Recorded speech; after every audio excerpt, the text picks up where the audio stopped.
Hello students, today we are going to start our chapter 6 lithosphere and the landforms.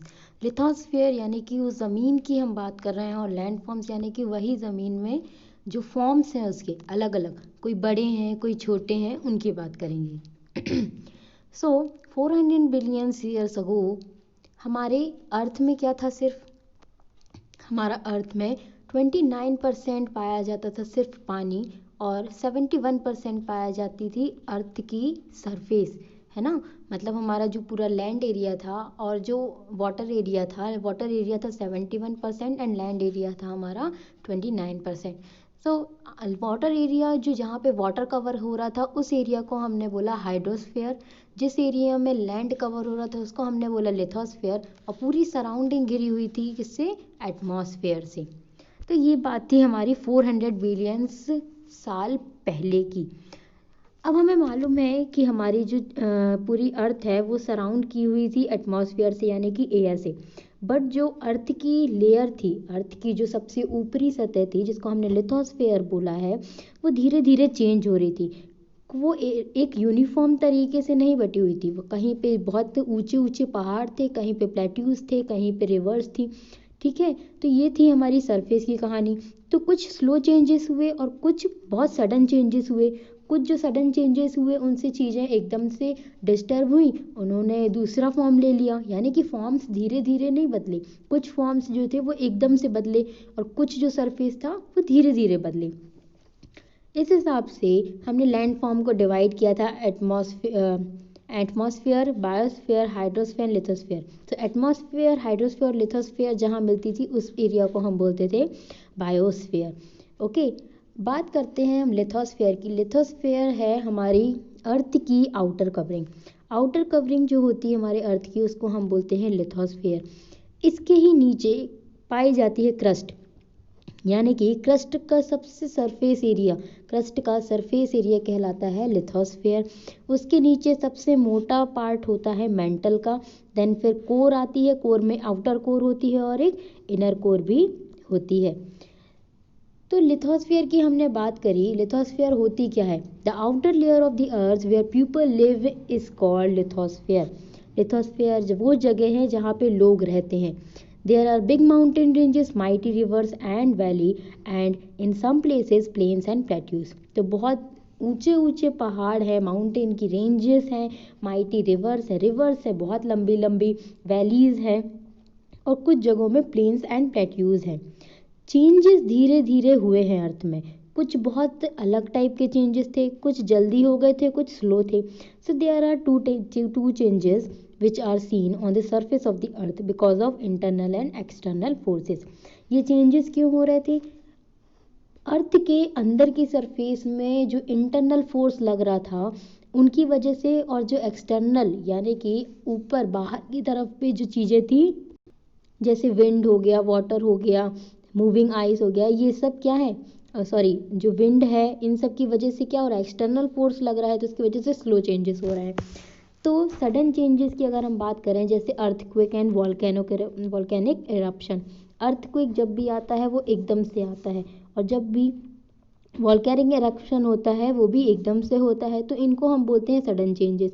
इनकी वजह से हमारी lithosphere जो है उसमें एकदम से चेंज आता है, बहुत स्लो मोशन में नहीं, बहुत फास्ट फॉरवर्ड काम होता है. और उससे क्या हो रहा है? ये क्या हो रहा है, किसकी वजह से हो रहा है? Internal force.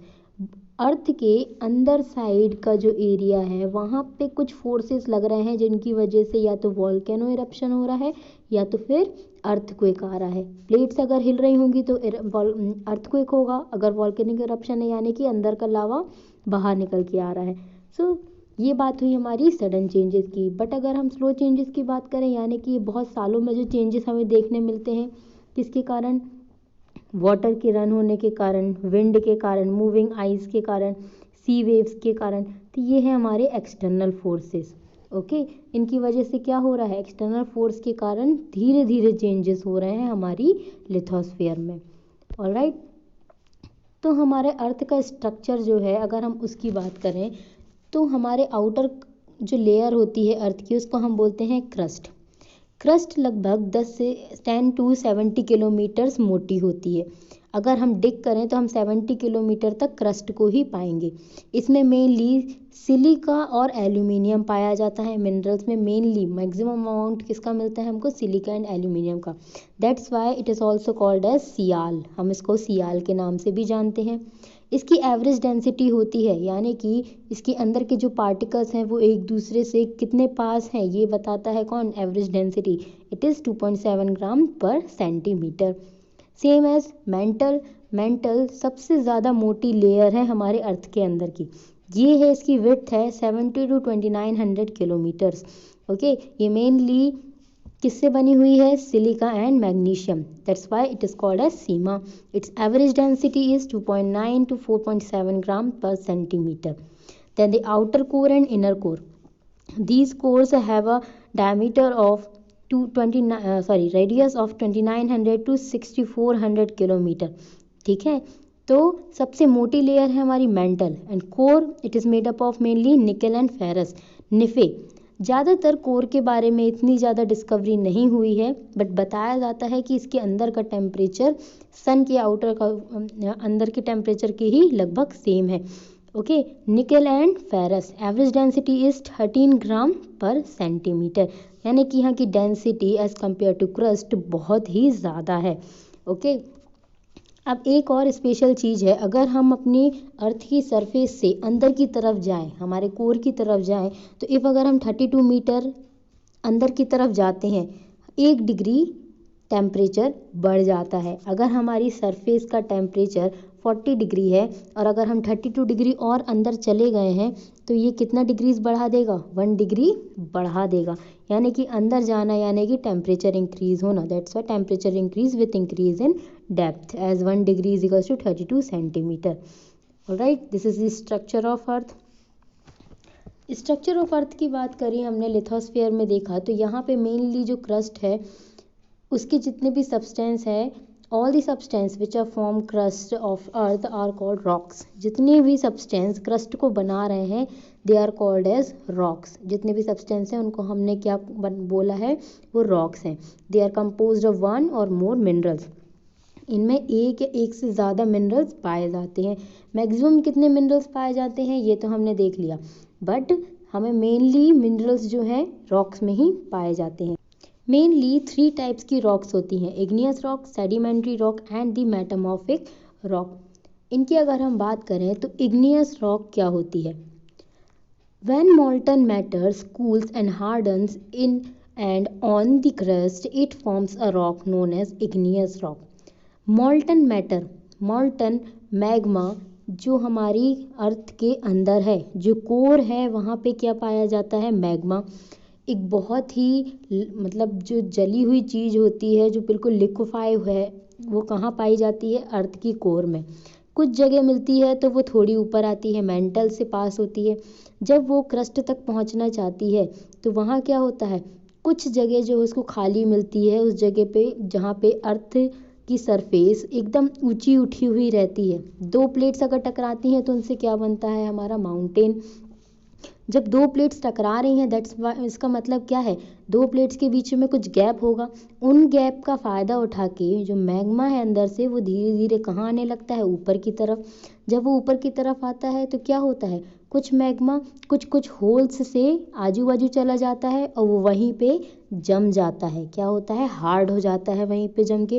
वो स्लोली हार्ड होता है क्योंकि उसको और कोई जगह नहीं मिलती है, कहीं से कुछ टेम्परेचर नहीं मिलता है, इसलिए वो धीरे धीरे हार्ड होता है। बट कुछ जो मैग्मा है जब वो ऊपर आता है उसको हम क्या बोलते हैं, लावा बोलने लगते हैं।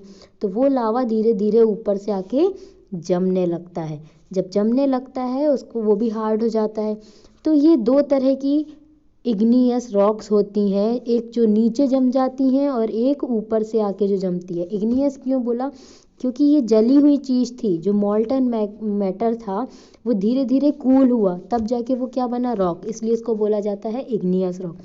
Okay, when molten matter cools and hardens in और on the crust, in and on the crust यानी कि इनसाइड या फिर उसके ऊपर, it forms a rock known as igneous rock. तो इसमें हमने दो टाइप की रॉक देखी, दो इग्नियस टाइप की रॉक देखी। कौन कौन सी रॉक देखी? एक हमने देखी जो अंदर की है और एक हमने देखी जो बाहर की है। तो बाहर आके जो जमेगी, जो एक्सट्रूसिव रॉक्स है, उनको हम क्या बोलेंगे? बेसॉल्ट। ठीक है, और जो अंदर साइड की हैं उनको हम क्या बोलते हैं? ग्रेनाइट। सो जो धीरे धीरे जम रही हैं, ठीक है, वो कहाँ है? अंदर है। वो कैसी होंगी? ग्रेनाइट होगी, formed by the quick cooling process of magma. Oh sorry, जो स्लो कूलिंग के कारण बनती हैं उनको हम बोलते हैं बेसॉल्ट, और जो क्विक कूलिंग के कारण बनती हैं उनको हम बोलते हैं ग्रेनाइट। ओके, तो ये दो टाइप की इग्नियस रॉक होती हैं, ठीक है, जो एक्सट्रूसिव होती हैं और एक इंट्रूसिव होती हैं। Sedimentary rock.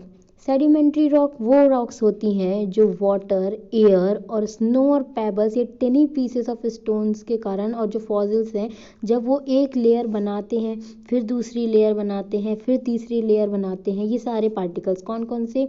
Snow, pebbles, tiny pieces of stone and the fossils, ये जब क्या करते हैं? धीरे धीरे एक लेयर बनाते हैं, और जब इनको हीट और प्रेशर मिलता है तब जाके ये क्या बनाते हैं? सेडिमेंट्री रॉक, यानी कि इसमें सैंड वगैरह सब कुछ होता है। So the water has important role in their existence, so it is also called as water borne rocks. इन रॉक्स को बनाने में मेनली किसका हाथ होता है? पानी का, क्योंकि वही बहा बहा के चीज़ों को लेके आता है, इसलिए इसको क्या बोलते हैं? Water borne rock. Also contains fossils, remains of animals and vegetation, इसलिए इसमें क्या पाया जाता है? फॉसिल्स, एनिमल्स और वेजिटेशन, है ना, इनमें एनिमल्स और वेजिटेशन के फॉसिल्स पाए जाते हैं। Around 80% of upper layer of earth is made up of sedimentary rock. 80% अर्थ की जो लेयर है वो सेडिमेंट्री रॉक से बनी हुई है। हमने मैक्सिमम अमाउंट में हमारे अर्थ में क्या देखा है? सिर्फ मिट्टी, पत्थर, है ना, मिट्टी और पत्थर जब जमे गए होंगे तभी तो क्या बनी होगी? Sedimentary rock. तो मैक्सिमम 80% जो अपर लेयर है हमारे अर्थ की वो किससे बनी हुई है? सेडिमेंट्री रॉक से। And this sedimentary rock contains fossils and it is also called as water borne rock. Okay, after that the metamorphic rocks. Metamorphic rocks जो होती हैं, when the shape, color and the characteristics of igneous and sedimentary rocks are changed due to internal pressure and heat, then these completely changed rocks are called metamorphic rocks। ठीक है, जब shape, colour या तो फिर उनका size या characters जब change हो जाते हैं इग्नियस और सेडिमेंट्री, यानी कि हमने दो रॉक्स की बात करी। एक होती है हमारी इग्नियस, इग्नियस मैग्मा या लावा के ठंडे होने के कारण बनती है। सेडिमेंट्री वही जहाँ पे स्टोन्स, पेबल्स या फिर पत्थर, मिट्टी, ये सब जब इकट्ठे होते हैं और जब उनमें बहुत ज़्यादा हीट और प्रेशर दिया जाता है तो ये हार्ड हो जाते तो बनती हैं सेडिमेंट्री रॉक्स। जब इग्नियस और सेडिमेंट्री रॉक्स मिल जाते हैं या तो फिर ये अपना फॉर्म बदल लेते हैं इंटरनल प्रेशर और हीट के कारण, ये किस में बदल जाते हैं? मेटामॉर्फिक रॉक्स में। किसमें बदलते हैं? मेटामॉर्फिक रॉक्स में। तो जैसे लाइमस्टोन जो है वो भी एक रॉक है, किसमें बदल गई? मार्बल में। मार्बल क्या है? एक मेटामॉर्फिक रॉक। सैंडस्टोन, सैंडस्टोन यानी कि ये क्या है? सेडिमेंट्री था, बट ये किसमें बदल गया? क्वार्टजाइट, क्योंकि ये बहुत ज़्यादा प्रेशराइज हो गया, यानी कि ये क्या है? मेटामॉर्फिक। क्ले, क्ले भी एक क्या था? रॉक था, वो किसमें बदल गया? स्लेट में, और ज़्यादा प्रेशर होने के कारण। कोयला, कोल, ठीक है, कोल किसमें बदला? डायमंड और ग्रेफाइट। डायमंड और ग्रेफाइट क्या है? Metamorphic rock. Okay, so these rocks are hard and granular. ये कैसी होती हैं? हार्ड होती हैं। देखा होगा कोल कितना ज़्यादा कैसा होता है? सेडिमेंट्री टाइप का होता है, लेकिन डायमंड और ग्रेफाइट बहुत ज़्यादा हार्ड होते हैं। ठीक है, so under pressure and high temperature they becomes hard and granular. Okay, तो इस डायग्राम में बताया गया है जब टेम्परेचर इंक्रीज होता जाता है और जो प्रेशर इंक्रीज होता जाता है उनके कारण कौन कौन सी रॉक्स क्रिएट होती हैं। ठीक है, जैसे लो ग्रेड की शैल होती है, फिर स्लेट बनती है, फिर सिस्ट बनती है, फिर ग्नीस बनती है, फिर मैग्नेटाइट बनती है।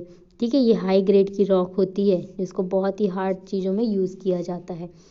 ऑलराइट, तो हमने ये देखा लिथोस्फीयर में क्या होता है, रॉक्स क्या होती हैं, ये सारी चीज़ें। इसके बाद हम आते हैं लैंड फॉर्म्स। लैंड फॉर्म्स यानी कि लैंड अलग अलग फॉर्म्स में है, कहीं पे माउंटेन्स है, कहीं पे प्लेट्यू है, कहीं पे प्लेन्स है। ठीक है, इनकी हम लंबाई के अकॉर्डिंग ही इनको क्या बोलते हैं? Mountain, plateau, plain. ठीक है, सो जो हमारे, अगर हम इस डायग्राम को देखें, डायग्राम में एक है सी लेवल, ये क्या है हमारा सी लेवल। सी लेवल से ही हम टोटल करते हैं कि कौन सी चीज़ कितनी हाइट में है। सी लेवल से थोड़े 350 मीटर तक, 350 मीटर तक क्या बोला जाता है, इन जगहों को प्लेन बोला जाता है। मेनली यहाँ पे कौन रहता है, लोग रहते हैं जो फूड शेल्टर क्लोथ्स के लिए अपनी प्लेन से ज़रूरतें पूरी करते हैं, अपनी नीड्स पूरी करते हैं। तो ये प्लेन्स हम कितनी, कौन सी जगह को बोल सकते हैं, जो 350 मीटर तक ऊंची हों उनको हम बोलते हैं प्लेन। इसके बाद ही थोड़े और ऊंचे होते हैं, लेकिन उनका ऊपरी हिस्सा कैसा रहता है, फ्लैट। उन जगहों को, उन लैंडफॉर्म को हम क्या बोलते हैं, प्लेट्यूज। ठीक है, ये उनका ऊपर का हिस्सा कैसा दिखाई देता है, टेबल लैंड जैसा दिखाई देता है। ठीक है, और इनकी जगह जो रहती है वो फर्टाइल रहती है। प्लेट्यूज कैसे रहते हैं, फर्टाइल रहते हैं। इनको हम अलग अलग टाइप से भी जानते हैं, mountain plateau, continental plateau, plain plateau. ठीक है, प्लेट्यूज यानी ऊंची जगह जो 600 मीटर तक रहती है। ठीक है, 600 मीटर से थोड़ी ऊंची रहती है, उनको हमने क्या बोला, प्लेट्यूज बोला। और कौन कौन से प्लेट्यूज होते हैं, माउंटेन प्लेट्यूज जो माउंटेन के बीच में होते हैं, कॉन्टिनेंटल प्लेट्यू कॉन्टिनेंट्स में पाए जाते हैं, जो है ना कॉन्टिनेंटल्स के बीच में होते हैं या फिर उनमें रहते हैं। प्लेन प्लेट्यू, प्लेन प्लेट्यू यानी कि प्लेन्स को कवर करने वाले प्लेट्यूज, जो टेबल टॉप लैंड जिसको हम बोल सकते हैं, ये क्या है, प्लेट्यूज। ठीक है, तो 600 मीटर से ऊंचे को हम क्या बोलते हैं, प्लेट्यू।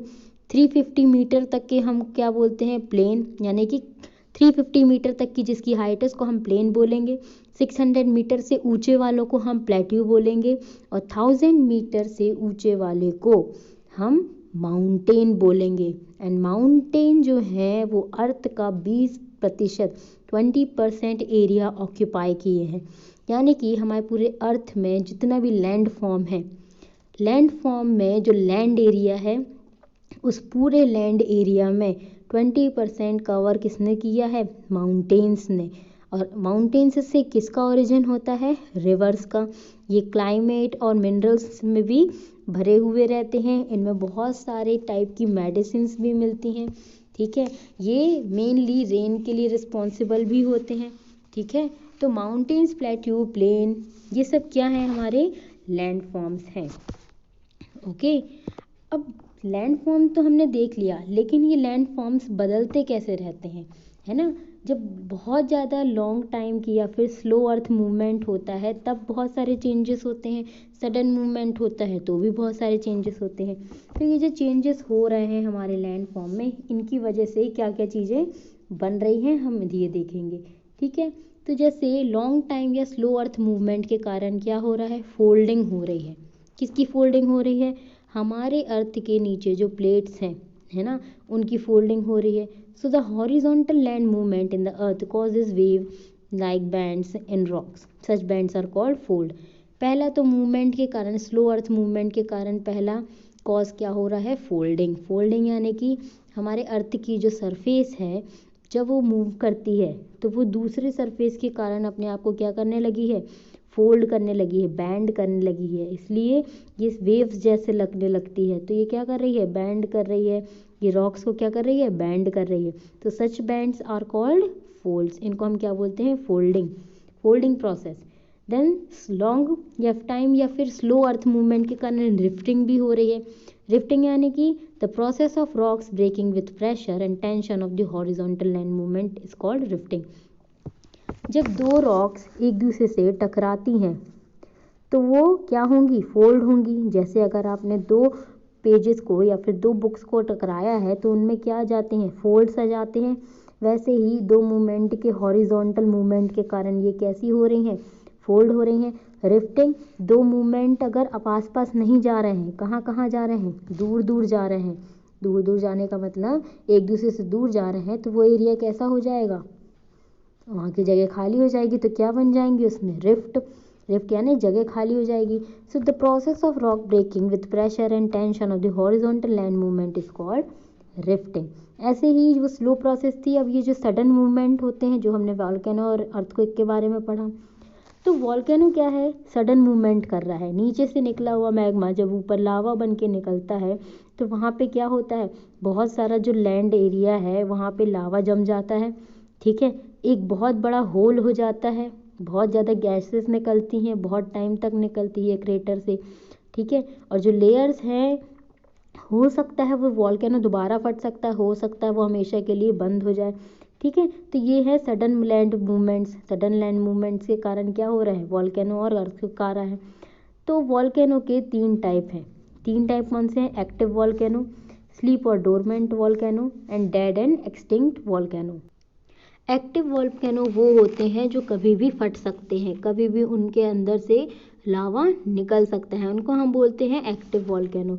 एक्टिव वॉल्केनो बहुत सारी जगह में पाए जाते हैं, मेनली इटली में एटना और स्ट्रॉम वैली वॉल्केनो जो है वो बहुत ही फेमस एक्टिव वॉल्केनो है। ऐसे ही स्लीपिंग या फिर डोरमेंट वॉल्केनो हम किनको बोलते हैं, ऐसे वॉल्केनो जो अभी तो इरप्ट नहीं हुए हैं लेकिन एकदम से इरप्ट हो सकते हैं, ठीक है। स्लीपिंग है वो, जब उठेंगे तो क्या होंगे, हाफ एक्टिव टाइप के हैं, कभी भी उठ के फट सकते हैं। इस टाइप के वॉल्केनो जैसे एक एग्जांपल है वेसुवियस। इटली में वेसुवियस जो है वो एक डोरमेंट वॉल्केनो है, ठीक है। मैक्सिमम इटली में क्यों, क्योंकि इटली में 2 प्लेट्स आके मिलती हैं, इसलिए उस जगह में बहुत सारे क्या है, वॉल्केनोज हैं। तो वेसुवियस किस टाइप का है, डेड और स्लीपिंग या फिर डोरमेंट वॉल्केनो। ऐसे ही डेड या फिर एक्सटिंक्ट वॉल्केनो कौन से होते हैं, जो कभी भी एक्टिव नहीं है और अब वो नहीं फटेंगे, उनको क्या बोला जाता है, एक्सटिंक्ट वॉल्केनो या डेड वॉल्केनो। तो जैसे माउंट किलिमंजारो जो अफ्रीका में है, कुछ उस तरह का वॉल्केनो है जो नहीं फटेगा, ठीक है। तो मैक्सिमम जो वॉल्केनो होते हैं वो कोस्टल एरियाज में पाए जाते हैं, ठीक है, जैसे पैसिफिक ओशन हो गया, ठीक। तो इन रीजन्स को क्या बोला जाता है, जहाँ पे मैक्सिमम वॉल्केनो पाए जाते हैं किसी एक प्लेट की एंडिंग में, उस जगह को बोला जाता है रिंग ऑफ फायर। क्या बोला जाता है, रिंग ऑफ फायर, क्योंकि वहाँ पे हमेशा क्या हो सकती है, फायर हो सकती है, किसके कारण, वॉल्केनो के कारण। ओके, सो वॉल्केनो के क्या क्या इफ़ेक्ट हैं हमारी ह्यूमन लाइफ में। अगर जिस जगह पे लोग, वो जो जगह है जहाँ पे वॉल्केनो है, तो उस जगह तो पहले तो लोग नहीं रह सकते, अपना रेसिडेंस नहीं बना सकते, ठीक है। जिस जगह पे रहते हैं उस जगह पे बहुत ज़्यादा डस्ट पार्टिकल्स आते हैं, उसमें सरवाइव करना बहुत मुश्किल है, इजी नहीं है वहाँ पे सांस लेना, ठीक है। Human life, cattle, vegetation, agriculture land, houses, big cities या विलेजेस को ये पूरी तरीके से कोलैप्स कर देते हैं या बर्न कर देते हैं, ठीक है। ऐसे ही अर्थक्वेक, अर्थक्वेक दूसरा सडन लैंड मूवमेंट है। लैंड मूवमेंट के कारण क्या हो रहा है, अर्थक्वेक। सो अर्थक्वेक कौन सी क्या चीज़ है, ये 2 चीज़ से मिलके बना है, पहला तो अर्थ और दूसरा क्वेक, यानी कि अर्थ का शेक होना। जो 2 पीस के लैंड है, यानी कि अगर 2 लेयर्स हैं वो जब हिलेंगी, एकदम सडन इनका मूवमेंट होगा, तो या तो ये टूट के अलग होंगी या फिर पास भी आएंगी, या फिर हो सकता है एकदम से ये कहीं पे हिले। तो एक जगह इतना गंदी शेकिंग होती है, इतना ज़्यादा शेकिंग होती है कि वो जगह जहाँ पे, जिसको हम फोकस बोलते हैं, है ना, वो जगह से क्या होने लगता है, मूवमेंट चालू होता है, बहुत तेज, बहुत ज़्यादा वाइब्रेशन होता है सरफेस में। उस ऊपर की जगह को बोलते हैं एपिसेंटर, जहाँ से क्या फैल रहे हैं, जहाँ से पूरे वाइब्रेशंस फैल रहे हैं, ठीक है। इस वाइब्रेशंस के फैलने के कारण क्या होता है, अर्थक्वेक आता है। अर्थक्वेक का जो मीटर होता है उसको बोलते हैं रिचर स्केल। क्या बोलते हैं इसको, रिचर स्केल। इसी से ही अर्थक्वेक नापा जाता है कि कितने रेक्टर का है। ओके, सो अर्थक्वेक यानी कि अर्थ की मूवमेंट होना, अर्थ के मूवमेंट के कारण भी बहुत ज़्यादा ह्यूमन लाइफ अफेक्ट होती है, ठीक है। सबसे पहले अगर हम अच्छी चीज़ों की बात करें तो अर्थक्वेक के कारण अच्छा क्या होता है, पहले तो फर्टाइल लैंड हो जाता है कई जगह पे, कई जगह में नया एरिया इमर्ज हो जाता है। हो सकता है जब वो ऊंची या फिर नीची जगह हो तो वहाँ पे नया टाइप का एरिया हो जाए। कई जो मिनरल्स नीचे तरफ दबे हुए होते हैं वो ऊपर की तरफ आ जाते हैं, और कुछ जगह में लेक्स फॉर्म हो जाती हैं या एरिया लो हो जाता है जहाँ पे वाटर स्टोरेज हो सकता है। बट इसके हार्मफुल इफ़ेक्ट भी बहुत हैं, लोगों को बहुत ज़्यादा इससे प्रॉब्लम हो जाती है, ठीक है। लोग पूरी तरीके से, उनको जान मान जो चीज़ें हैं उन सब की हानि होती है, बिल्डिंग, रेलवे, रोड्स, ये सब कुछ सफ़र करते हैं बहुत ज़्यादा बुरी तरीके से। फ्लड आ जाती है, या तो बाढ़ आ जाएगी या फिर रिवर्स रूट ब्लॉक हो जाते हैं, ठीक है। तो ये सी वेव्स भी कई बार क्या होती हैं, शहरों को पूरी तरीके से उड़ा सकती हैं, ठीक है। कुछ क्रैक्स के कारण लोगों का वहाँ पे रहना मुश्किल हो जाता है। तो ये है अर्थक्वेक की कहानी कि उससे हमको यूज़ क्या है, हमको उससे हार्म क्या है। और अर्थक्वेक किसके कारण होता है, सडन लैंड मूवमेंट के कारण। ये कभी भी हो सकता है, कहीं से भी नुकसान पहुंचा सकता है। Okay, so come on an exercise. Question first, how much area of earth is covered by hydrosphere. Hydrosphere यानी कि वाटर कितने एरिया को कवर कर रहा है हमारे अर्थ के? 71% एरिया को। Question two, which country is the world renowned for earthquake. कौन सी कंट्री है जो अर्थ में सबसे ज़्यादा पहचानी जाती है, किसके लिए? अर्थक्वेक्स के लिए। So Japan. Okay, fill in the blanks. Dash area of earth is surrounded by lithosphere. Lithosphere कितने एरिया सराउंड किया है अर्थ का? 29%। And the outer layer of earth is called lithosphere. Outer covering को, outer layer of earth को क्या बोलते हैं? Lithosphere. Sial contains silica and dash metals mostly. यहाँ पे सियाल है यानी कि SiAl, ठीक है, एंड सीमा।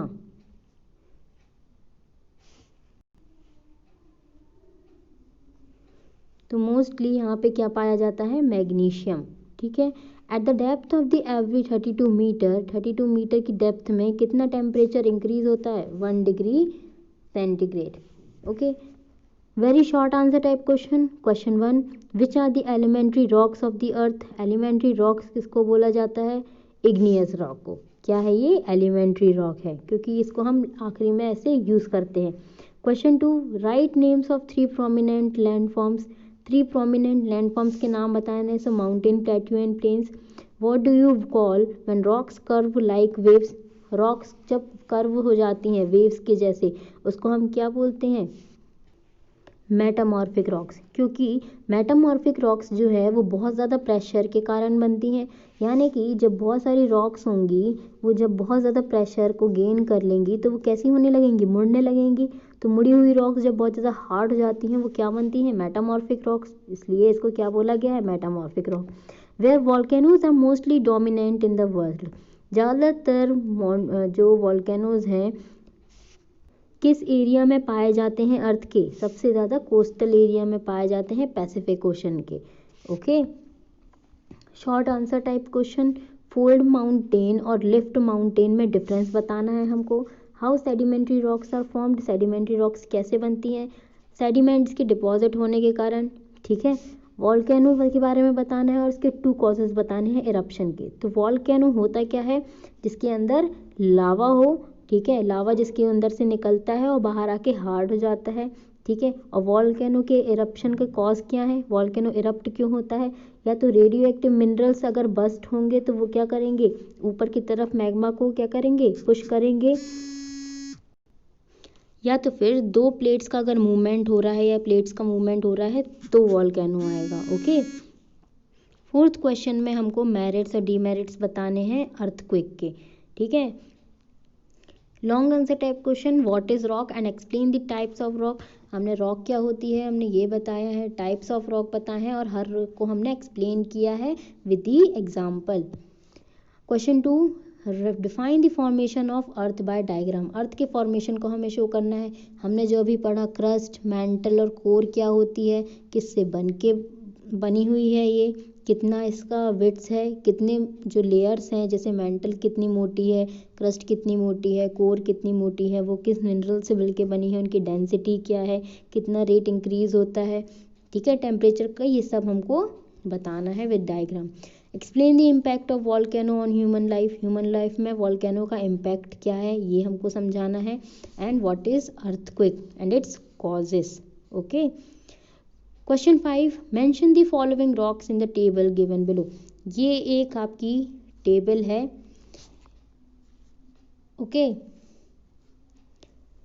यहाँ आपको दी है टाइप्स ऑफ रॉक। इग्नियस, ये इग्नियस है, सेडिमेंट्री एंड मेटामॉर्फिक। इग्नियस के हमको 2 एग्जाम्पल बताने हैं ऊपर वाले से, नीचे हमको सेडिमेंट्री के 2 एग्जाम्पल बताने हैं इनमें से, और मेटामॉर्फिक के 2 एग्जाम्पल बताने हैं। Okay, thank you so much.